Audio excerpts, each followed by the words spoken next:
ताज्या बातम्यांसाठी ABP माझाला subscribe करा आणि बेल आयकॉन प्रेस करा। आणि विरोधी पक्षनेते देवेंद्र फडणवीस बोलतायत, आपण थेट जाऊया।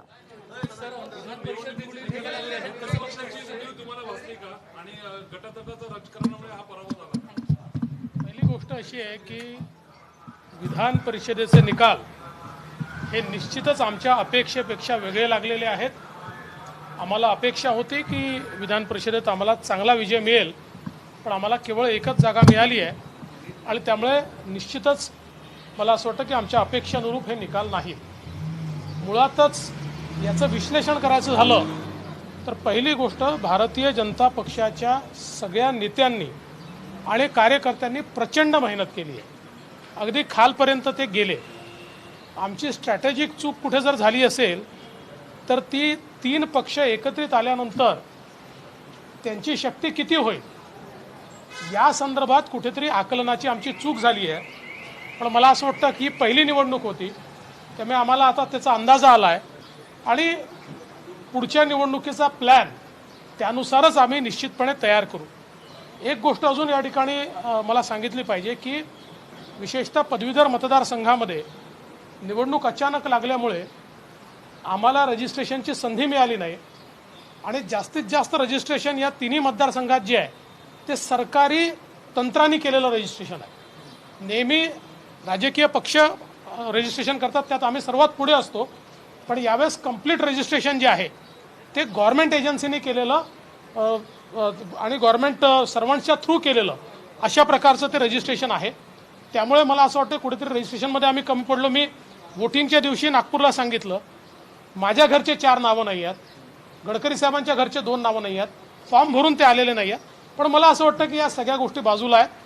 आत्ता जे जिंकल्यात त्यांना आमच्याकडनं शुभेच्छा आहे, आम्ही अजून ताकदीने मैदानात उतरू। एक गोष्ट मात्र या ठिकाणी नमूद केली पाहिजे की ज्यांचे मुख्यमंत्री आहेत त्यांना एकही जागा मिळालेली नाही, म्हणजे या 3 जणांच्या आघाडीचा फायदा हा दोघांना झाला आहे, एकाला त्याचं नुकसान झालेलं आहे। आणि खरं तर अशा परिस्थितीमध्ये मला असं वाटतं की जसं आम्ही देखील विचार केला पाहिजे, थोडं आत्मचिंतन केलं पाहिजे आणि नव्यानं स्ट्रॅटेजी केली पाहिजे, तसंच ज्यांचे मुख्यमंत्री आहेत त्यांची एकही जागा निवडून येत नाही त्यांनाही आत्मचिंतन केलं पाहिजे। राज्य सरकारच्या कामाची पावती का शरद पवार म्हणतात की वर्षभर जे काम केलं त्याची लोकांनी पावती दिली? मला असं बिलकुल वाटत नाही। लोकांमध्ये प्रचंड असंतोष आहे, पण ठीक आहे, आता ते जिंकले असल्यामुळे ते राज्य सरकारला पावती वगैरे असं म्हणतील, येत्या काळात हे स्पष्ट होईल। गटातटाचं राजकारण, उमेदवार चुकीचे दिल्यामुळे हा सगळा पराभव झाला अशी एक चर्चा आहे। काय उमेदवार चुकीचे किंवा उमेदवार जे आहेत हे आमचे सगळ्यांची सल्लामसलत करूनच ठरवले होते। साधारणपणे ज्यावेळेस आपण हारतो त्यावेळेस त्याची अनेक कारणं असतात, त्यामुळे हेही कारण आहे का आम्ही निश्चित विचार करू, पण आत्ता तरी सुकृत दर्शनी असं वाटत नाही। हैदराबादमध्ये 85 जागांमध्ये तुमची आघाडी आहे, 150 पैकी ज्या निवडणुकांमध्ये तुमचे फक्त 4 तुम्ही स्वतः जाऊन मला असं वाटतं की देशभरामध्ये हा ट्रेंड आपल्याला पाहायला मिळतोय आणि विशेषतः ज्या ठिकाणी हैदराबादसारख्या ठिकाणी जिथे केवळ मागच्या वेळेस आमचे 4 जागा होत्या, भारतीय जनता पक्षाने त्या ठिकाणी आपली ताकद लावली आणि जनतेने प्रचंड रिस्पॉन्स त्याला दिला आहे।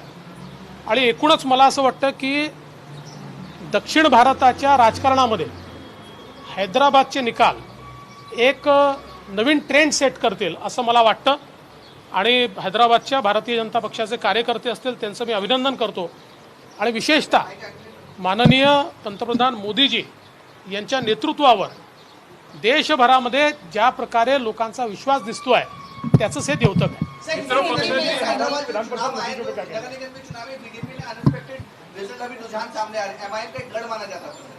देखिए, मैं तो इसको अनएक्सपेक्टेड नहीं कहूँगा क्योंकि वहाँ पर बदलाव के बयार साफ नज़र आ रहे थे।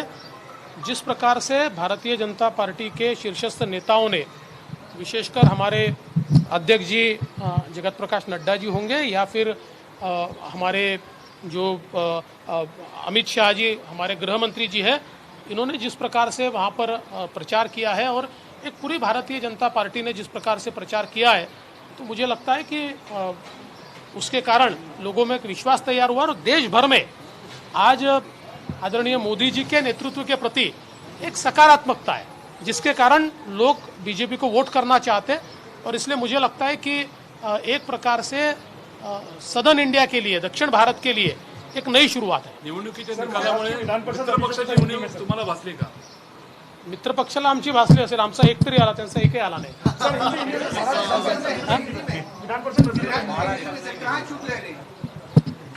देखिए, महाराष्ट्र विधान परिषद के जो चुनाव हुए उसमें जो निर्णय आए हमारे अपेक्षा अनुरूप वो नहीं है। हम ये मानते थे कि हमको ज़्यादा सीटें मिलेगी, मात्र एक सीट हमको मिली है। और विशेष रूप से इसमें जब हम विश्लेषण करते हैं तो ध्यान में आता है कि 3 पार्टियां साथ में आने के बाद उनकी शक्ति का जो हमने आकलन किया वो कहीं ना कहीं गलत हुआ है। हमको और मेहनत करनी पड़ेगी उनकी शक्ति कितनी, इसको समझकर। चूंकि मैं तो ऐसा मानता हूँ और मैंने इससे पहले भी कहा है कि ये 3 पार्टियां एकत्रित आने से शायद तात्कालिक लाभ उनको होगा पर लॉन्ग टर्म लाभ हमको होगा, क्योंकि हमको बड़ी स्पेस मिल रही है। अब उसको हमको ऑक्यूपाई करना है, उसको ऑक्यूपाई हम नहीं कर पाए। ये पहला ही चुनाव था इसलिए उसको हम ऑक्यूपाई नहीं कर पाए, लेकिन इसको हम निश्चित रूप से करेंगे। और मैं ऐसा मानता हूँ कि हमें तो एक सीट मिली है, लेकिन जिनके मुख्यमंत्री है उनको एक भी सीट नहीं मिली तो उनको भी इस पर विचार करना पड़ेगा। तर एकही जागा न जिंकलेल्या शिवसेनेने सुद्धा आत्मचिंतन करावं असं देवेंद्र फडणवीस म्हणाले आहेत।